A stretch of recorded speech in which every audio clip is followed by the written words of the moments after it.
everyone, it's Meteorologist Jim Caldwell here in the Alert Center for WKYT, live if you're watching this at 11:39 on January 3rd, 2024, live at 11:39 here. We are talking all about the potential for some snow coming up here in the next few days. I'll dig in on that in a second, but let me get just the little stuff out of the way first. Right now, you look outside, it's cloudy. Okay, that's one of the little things.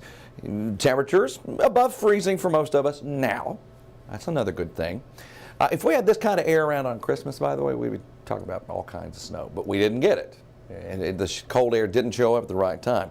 Now, look at the rest of the day. You'll see us rise a little bit more, maybe up to around 40 or so for your highs. Tonight, there's a front that actually goes through. You see these snow showers that are out to our east and parts of eastern Kentucky and especially into West Virginia? That's the front dropping through. And you can see the numbers are down because of it, and they will be the entire day. I think we're only going to hover in the upper 30s to around 40 degrees for your high on the warm side, and then you even have some mid-30s that'll likely get stuck out there as well. Friday is the big day because that's part of the transition. Here we go, looking at that day. Highs rally because out ahead of this system, this is really pumping in some milder air. This is around normal, but it's milder than we've been. And then you get that moisture going. It's 11 o'clock at night there on Friday. That leads us into your Saturday outlook. This is an updated look. We might have to tweak this a little bit more. I'm waiting on another run to come in here, and it's been bad to dump on me right now during the middle of this. But what we find is the snow chance, and I'm talking about what you see the most of during this system's setup and run through Kentucky, is snow, Lexington, Frankfort, Georgetown, Cynthiana, Winchester, Mount Sterling, Moorhead, Owensville, Versailles, Nicholasville. That's what you are seeing in those spots. It becomes more of that rain and snow to our south. And notice I have it right there on the graphic. It says changes are likely. Changes are likely. Yes, there will likely be a few more before we get to this. All right, let's watch this model data come at us. 10:30 Friday night. This is a little bit ahead of some of the other runs, but it gets the snow going late that night on Friday and then into the early morning hours on Saturday, which I agree with. Now watch it go through. You remember how I was telling you folks in central Kentucky, eastern Kentucky, northeastern Kentucky specifically have a better shot of being exposed to snow longer? Well, look at that. Still going through it there at 7 a.m., even at almost noon. But then the rain tries to take over for everybody, and we wrap in some colder air on the backside of that. So a lot to watch.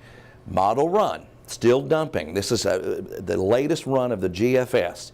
And notice it is right along Interstate 64 with the heaviest snowy precipitation. So you are going to get that on the ground, and it's going to be really slushy because it's going to be followed up by some rain.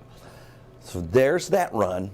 This is, again, an older run of the European, but it has been sticking to its guns and keeping higher totals down to the south and east. Now, both are not as impressive as they were yesterday because both are now looking at this saying, okay, there might be a little more rain in this system, so the totals are being cut back a little bit in a lot of that long-range data. So, as I've told you yesterday, right here, standing in this same spot, be careful what you look for and share out there on social media because some people are out there just to get a lot of clicks, and that's how they make their money. We do ours another way. So it's all one big thing, but what I'm trying to do is I'm trying to get to the most accurate information. That's why I'm not locking in on any one model saying, look at these numbers, oh, it's doom and gloom snow. It might not be. That rain continues to pump in here. This could be just a slushy old mess if you do get a decent amount of snow at all. That's why we never buy into it and just lock in from such a far out time. I was seeing some of this being shown last week in some of the weather graphics out there on Facebook and on X and everywhere else. So just stay with us. We'll get you through all of it, whether it be a big deal or a big bust. We will be right there on top of all of it. Appreciate you stopping by, giving us a few minutes of your time. We'll be back on live television at noon for WKYT News at Noon. Have a great day. See y'all.